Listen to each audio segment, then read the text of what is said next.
왕의 마음이 여호와의 손에 있음이 마치 번물과 같아서 그가 임의로 인도하시느니라.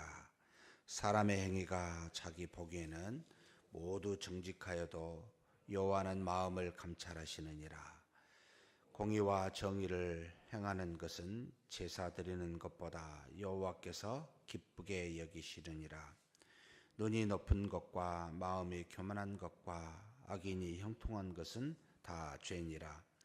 부지런한 자의 경영은 풍부함에 이를 것이나 조급한 자는 궁핍함에 이를 따름이니라.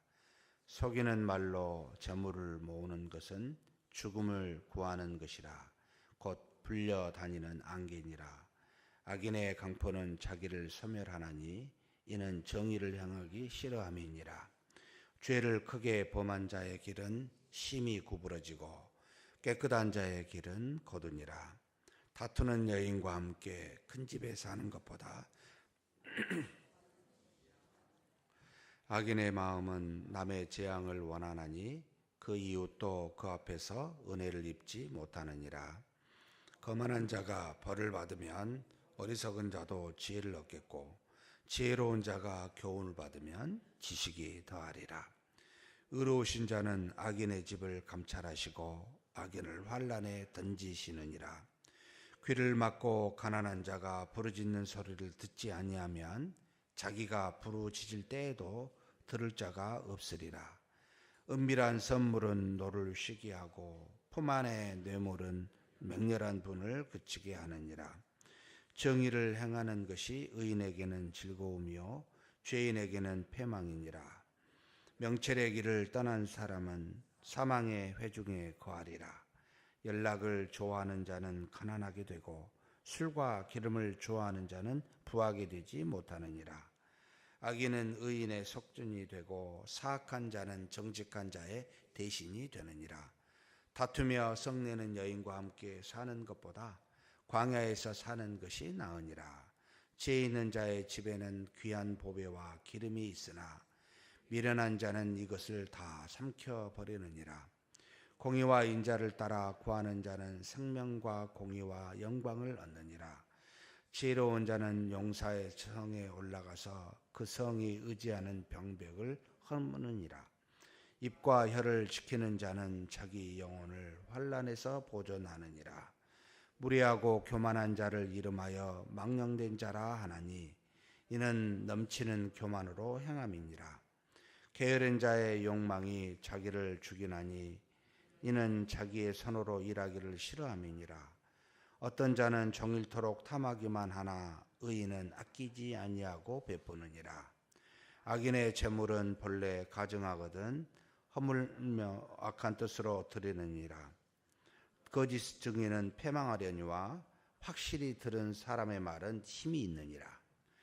악인은 자기의 얼굴을 굳게 하나 정직한 자는 자기의 행위를 삼가느니라. 지혜로도 못하고 명절로도 못하고 모략으로도 여호와를 당하지 못하느니라. 싸울 날을 위하여 마병을 예비하거니와 이기면 여호와께 있느니라. 아멘. 그냥 읽기만 해도 좋지 않습니까? 무슨 설명이 굳이 필요할까 싶을 정도로 참 있는 그대로 우리에게 교훈의 말씀을 주고 있습니다. 하나님의 말씀을 따라 살고 하나님을 믿고 사는 자는 다른 말로 표현하면 솔로몬의 잠언의 말에 의하면 지혜로운 자, 정직한 자, 의인 이렇게 표현하고 있고, 하나님의 말씀을 따르지 않고 하나님을 믿지 않는 자는 악인 또는 어리석은 자, 교만한 자, 오만한 자, 여기 패망한 자 또는 허망한 자 이런 표현으로 쓰고 있습니다. 그래서 하나님을 알고 하나님의 말씀의 뜻에 거하는 자는 사실은 굳이 이와 같은 모든 내용이 우리가 외지 않더라도 우리 삶에서 그대로 깨닫게 해주시는 지혜로 나타난다라는 것을 잠언이 이제 그대로 보여주고 있지요. 그래서 결론적으로 사실 30절하고 31절을 이렇게 말합니다.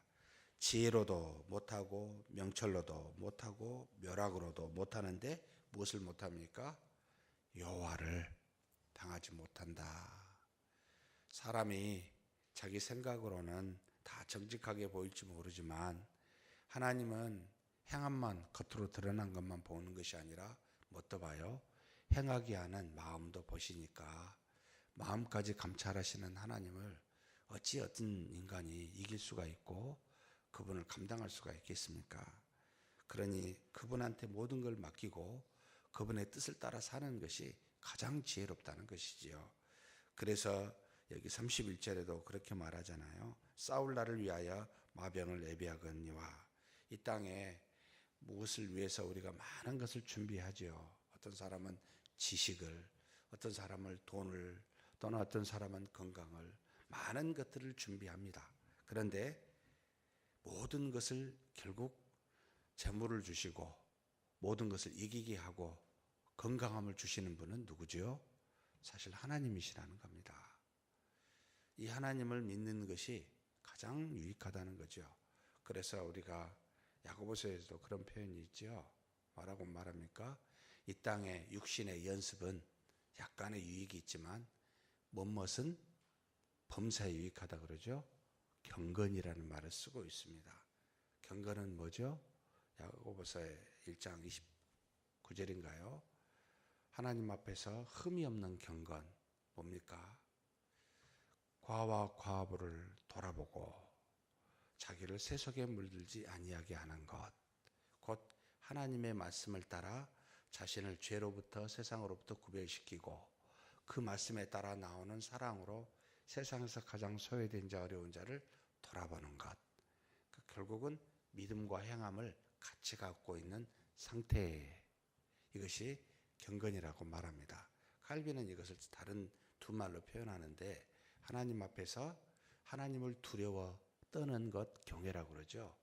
경외, 곧 하나님을 믿는 걸 말합니다. 근데 이 경외는 반드시 다음 단계로 나아가죠. 뭐죠? 사랑으로 나갑니다.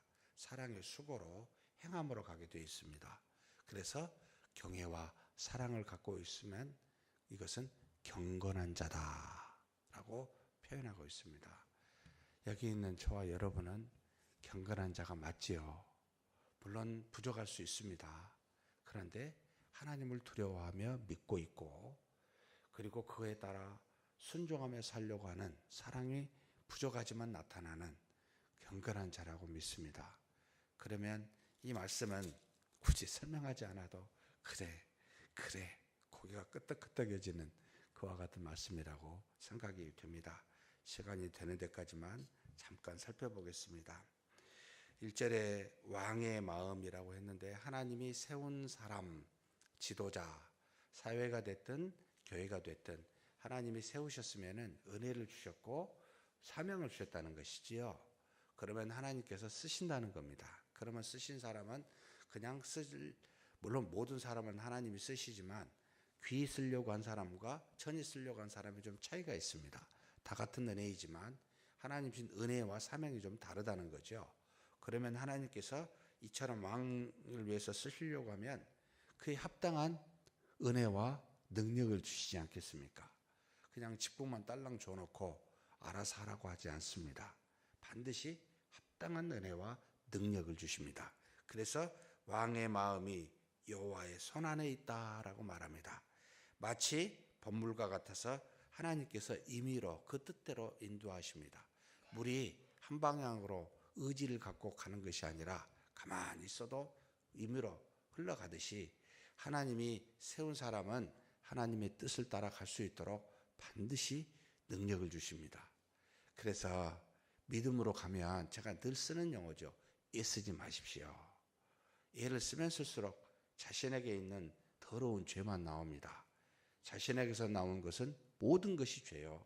하나님에게서 나오는 것은 모든 것이 의입니다. 그래서 오히려 애쓰지 않는 것이 훨씬 낫습니다. 머리를 아무리 굴려도 하나님의 어리석음에 그 어리석음에도 도달하지 못합니다. 그냥 맡기시면 그냥 가만히 있으면 하나님이 인도하신다니까요. 자꾸 뭔가를 내가 해보려고 머리 쓰면 쓸수록 우리 죄만 드러납니다. 그래서 믿음은 전적으로 맡깁니다. 하나님께 드립니다.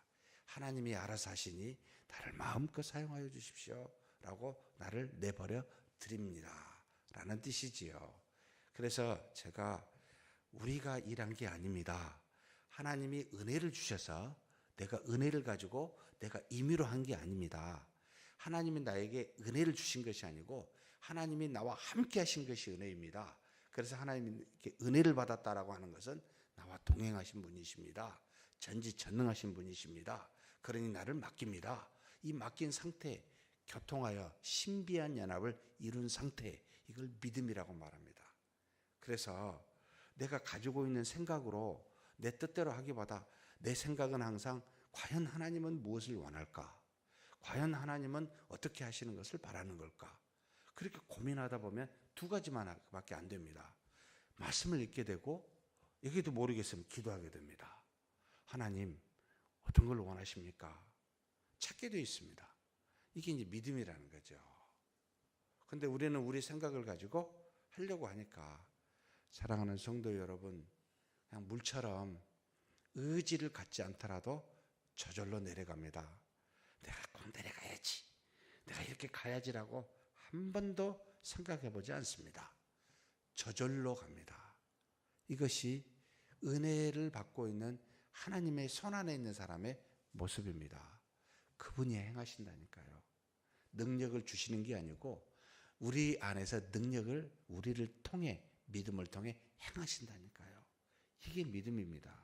그런데 너무나도 이신론이 발전을 영향을 줘가지고 하나님은 하늘에 계시고 나는 땅에 있어서 하나님이 뭔가를 주니까 내가 그걸 가지고 금 나와라 뚝딱, 은 나와라 뚝딱, 능력 가지고 이 모양 저 모양으로 하나님의 카리스마타라고 하는 이 은사들도 그렇게 생각을 합니다. 나에게 주셨으니까 내가 이렇게 써야지 라고 하는, 이게 바로 교만이라고니까요. 하나님 안에 있는 사람의 교만입니다. 사랑하는 성도 여러분, 우리는 얼마나 경험을 더 해야 나는 아무것도 아니고 하나님이 전부이시며 나는 아무것도 한 게 없고 하나님이 다 하셨다고 고백할 수 있을까요? 얼마나 실패를 해야 이런 생각을 하게 될까요? 맡기십시다. 드리십시다. 내 안에서 계시다니까요. 살아 역사하신다니까요. 눈에는 안 보이지만 환경은 아무것도 그것으로 증거되지 않을지 모르지만 계신다니까요. 반드시 언젠가는 나타나신다니까요. 맡기고 가는 저와 여러분이 되기를 주의 이름으로 축복합니다. 3절에 공의와 정의를 행하는 것은 제사 드리는 것보다 낫습니다. 정신입니다. 본질입니다. 말씀의 내 안에 있는 하나님의 정한 뜻입니다. 이게 공의와 정의, 미시파트 또는 최다카라는 이 두 가지를 썼습니다. 말씀을 주신 대로 순종하는 것, 그냥 겉으로 순종한 게 아니고요, 진심으로 순종하는 겁니다. 말씀하신 대로 내가 하나님 앞에 회개하고 그 심판을 받는 것, 미시파트라고 말합니다. 정의라고 하죠. 이게 다 뭐예요? 겉모양으로 드리는 외식하는 자나 겉으로 드리는 제사보다 훨씬 더 낫고 하나님이 기뻐하십니다. 그러니 그렇게 우리에게 말하는 감찰하시는 마음을 하나님 앞에 그렇게 나가는 거죠. 4절 보면 눈이 높은 것과 마음이 교만한 것과 악인이 형통하는 것, 악인의 형통을, 악인은 여기 램프입니다. 형통이라는 말을 빛나는 것이라고 표현해야 되는데 뭐 형통하다고 해서 틀린 이야기는 아닙니다만 악인이 빛나고 마음이 높아지고 눈이 높아지는 것, 이것이 다 뭐라고요? 죄입니다. 죄. 왜 그렇습니까? 이런 사람들한테는 하나님의 심판이 있는데 만약 하나님의 믿는 사람이 눈이 높아질 때 징벌이 있으면 축복입니까? 아니면은 저주입니까? 잘못하면 잘 돼야 될까요? 못 돼야 될까요? 못 돼야 됩니다. 그게 축복입니다. 근데 죄인이 잘 되면 어떻게 됩니까? 저주입니다. 죄라는 겁니다. 이게 다른 말로 말하면 저주예요. 여러분, 우리의 삶에 환란이 있는 것은 하나님이 아직 나를 사랑하신다는 겁니다. 그래서 사랑하시는 자에게 두 가지를 준다 그랬죠. 뭐가 뭘 줘요? 다른 말씀이 있습니다만 잠을 주시고 예배 시간에 잠자고 하나님이 나를 사랑하시니까 내가 주는가 보다 이렇게 생각하시면 곤란한데요. 잠을 주시고 또 하나는 뭐요? 징계를 주십니다. 잘못하니까 깨우치라는 겁니다. 굉장히 감사한 거죠. 그러면 하나님 앞에서 의롭게 행하는 사람에게는 당연히 뭐가 오는 게 맞습니까? 형통이 와야 됩니다. 의로운 사람에게 만약에 여러분 저주가 오십시오. 아니 잘못돼 보십시오. 이거 하나님이 저주인 거죠. 잘못된 거죠. 절대 그러지 않습니다.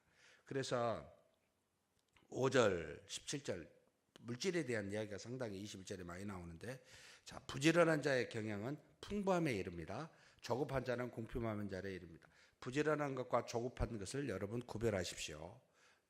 조급함은 단기간이에요. 부지런함은 지속성입니다. 지속적으로 하나님 앞에 성실한 것은 뭐요? 그의 경영에 풍부함을 부를 줍니다. 그래서 조급하게 행하는 건 금방 하다가 끝나는 거죠. 이것은 뭐요? 궁핍에 이를 수 있는 그 산업은 망하기가 십상입니다. 그래서 지속적으로 하나님 앞에 성실한 자세로 하면은 부하게 됩니다. 17절에 보면 연락을 좋아하는 자는 뭐하게 돼요? 가난하게 됩니다. 저 먹고 마시는 거 좋아하면 부하지 않습니다. 술과 기름을 좋아하는 자는 부하게 되지 못합니다. 당연한 거죠. 성실하여 근면하라라는 말이 17절에 있죠. 6절 보면은 속이는 말로 재물을 모으는 것은 죽음을 구하는 것입니다. 곧 불려다니는 안개입니다. 여러분 속여서 부를 축적하지 마십시오. 금방 사라져 버립니다. 쉽게 얻는 재물은 쉽게 잃어버립니다. 어렵게 얻는 성실로 얻은 재물은 절대로 금방 사라지게 하지 않습니다. 이게 물질에 가지고 있는 비결이기도 합니다. 20절에 보면은 뭐라고 되어 있습니까? 같이 한번 읽겠습니다. 지혜 있는 자의 집에는 귀한 보배와 기름이 있으나 미련한 자는 이것을 다 삼켜버린다. 사랑하는 성도 여러분, 하나님을 믿는 자에게 귀한 보배가 있습니다. 이 땅에 하나님을 믿고 의롭게 행하는 자에게 하나님이 복을 주시는 것은 너무나 당연합니다. 반드시 주십니다. 그러니 믿음으로 살아갈 때가 훨씬 더 여러분 낫습니다. 그런데 믿음이 아닌 사람은 그 주신 보배와 기름도 어떻게 해요? 그것을 잃어버린다는 겁니다.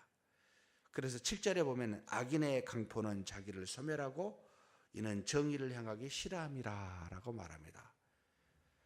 8절에 죄를 크게 범하는 자는 심히 구부러지고 깨끗한 자의 길은 거둡니다.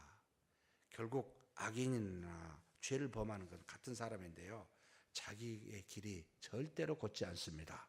그리고 반드시 소멸하게 됩니다.